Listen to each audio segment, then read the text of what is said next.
ताज़ा south Indian व्यंजन का मजा लेना चाहते हैं तो आइए सूर्या रेस्टोरेंट आसनसोल जिला अस्पताल के बिल्कुल पास। यहाँ आपको मिलेगा कुरकुरा और स्वाद से भरपूर प्लेन डोसा सिर्फ 40 रुपए में, मसाला डोसा, पनीर डोसा, मैक्सिकन डोसा और स्पेशल चीज मसाला डोसा। साथ ही हमारे खास सूर्या स्पेशल डोसा का लुत्फ उठाइए। सिर्फ डोसा ही नहीं, यहाँ है स्टीम इडली, सांभर वड़ा, दही वड़ा, ढोकला और स्वाद से भरपूर रावा डोसा के कई फ्लेवर। साथ में ठंडी ठंडी आइसक्रीम और कोल्ड ड्रिंक्स भी उपलब्ध है। और हाँ, पार्सल सर्विस भी है ताकि आप घर बैठे स्वाद का मजा ले सके।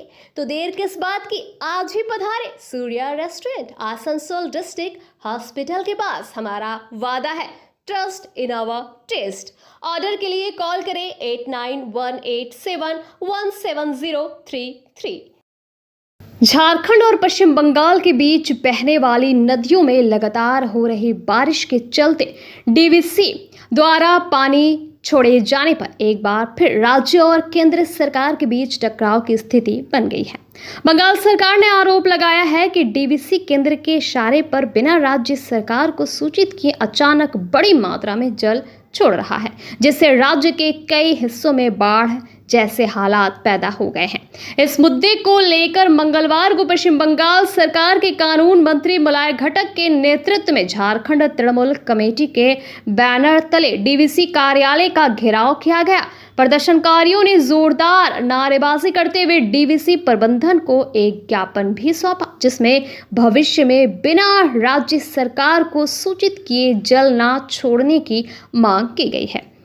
डीवीसी मुख्यालय के सामने आयोजित सभा को संबोधित करते हुए कानून मंत्री मलय घटक ने कहा, डीवीसी जानबूझकर बिना राज्य सरकार को सूचित किए भारी मात्रा में पानी छोड़ रहा है, जिससे पश्चिम बंगाल के कई जिलों में बाढ़ जैसे हालात बन गए हैं।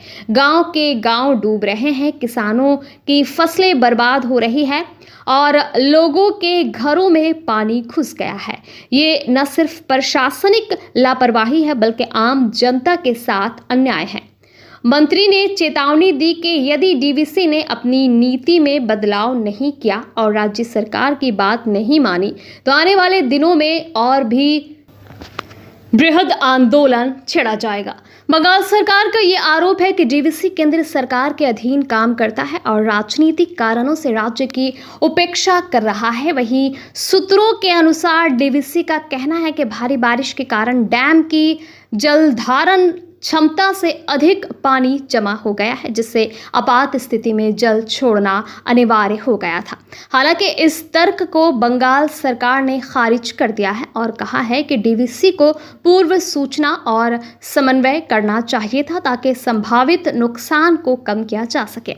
इस जल प्रबंधन विवाद के बीच बंगाल के कई जिलों जैसे बांकुड़ा, पुरुलिया और बर्दवान में पानी भरने से जनजीवन अस्त व्यस्त हो गया है। ग्रामीण इलाकों में फसलें तबाह हो रही है और लोगों को सुरक्षित स्थानों पर पहुंचाया जा रहा है। डीवीसी और राज्य सरकार के बीच ये टकराव कोई नया नहीं है। हर मॉनसून के मौसम में ये मुद्दा उभरता है, लेकिन अस्थायी समाधान अब तक नहीं निकल पाया है। देखना ये होगा कि आने वाले दिनों में इस मुद्दे पर क्या राजनीतिक और प्रशासनिक फैसले लिए जाते हैं। লড়াই লড়তে এসেছি, সেই লড়াইটা বাংলার মানুষের লড়াই, সেই লড়াইটা আমাদের নেত্রী মমতা বন্দ্যোপাধ্যায়ের লড়াই। কারণ ডিবিসি বারে বারে পশ্চিমবঙ্গ সরকারকে না জানিয়ে হাজার হাজার কিউসেক জল ছেড়ে দেয়, যার ফলে পশ্চিমবঙ্গের চাষ নষ্ট হয়ে যায়, সবজি নষ্ট হয়ে যায়, ক্ষেত নষ্ট হয়ে যায়, নদীর পাড় ভেঙে যায়, গ্রামগুলো ডুবে যায়, মানুষ মারা যায়।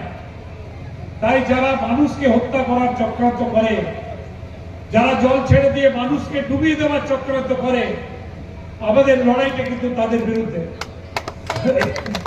সেই লড়াইয়ে আমরা আজকে লড়াই শুরু করেছি ডিবিসি মাইথনকে ঘেরাও করে, ডিবিসি মাইথনের সামনে অবস্থান করে, এবং আমরা আজকে লিখিত ডেপুটেশন তাদের কাছে দেব। এরপরেও যদি সরকারকে না জানিয়ে তারা এই ধরনের জল ছাড়ে, আমাদের দল যে প্রোগ্রাম আগামী দিনে ঘোষণা করবে আমরা সেই প্রোগ্রাম জি জান দিয়ে লড়াই করার ময়দানে আমরা চলে আসছি।